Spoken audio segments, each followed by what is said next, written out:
A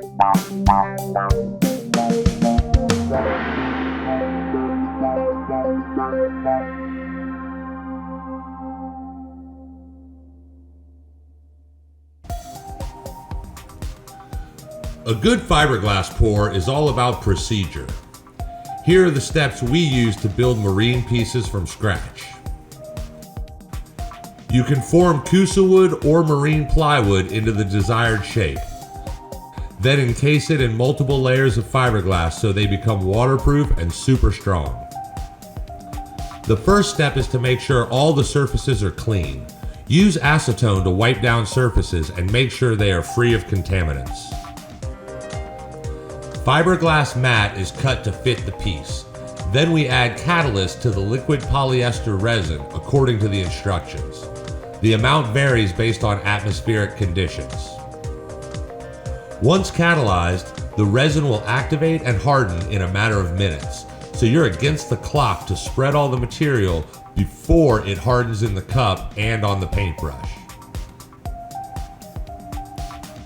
You can use a paintbrush for small projects, but for large flat pieces, a plastic roller is a big help. It squeezes out all the air pockets between the fabric and the wood. In 20 minutes, the resin should be hard. You can speed up this process by placing the item in direct sunlight or under a bright work light. After about an hour, you'll be able to sand it. Sand off the excess resin and mat, and the piece will be ready for gel coat and polishing. Different shaped pieces introduce various challenges.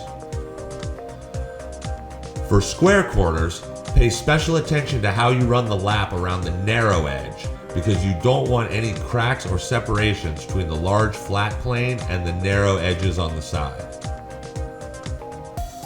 For corner pieces, you can add a 4-inch wide strip of fiberglass mat before adding the subsequent layers. This will help soften the transition in the corner and round out the edge. Soaking or wetting out an entire piece with resin is something to consider for big pieces. Our trick is to use wax paper on a piece of plywood to wet out the pieces without making a mess. Clean up the brush and cup with acetone. Make sure to wear gloves and protective outerwear because the resin is very hot while it's curing. Now, we've built an entire boat with this process, but the same general approach can be used to repair boats, fiberglass car bodies, or water tanks. If this video helped you, please like and subscribe to this channel, and good luck on your project.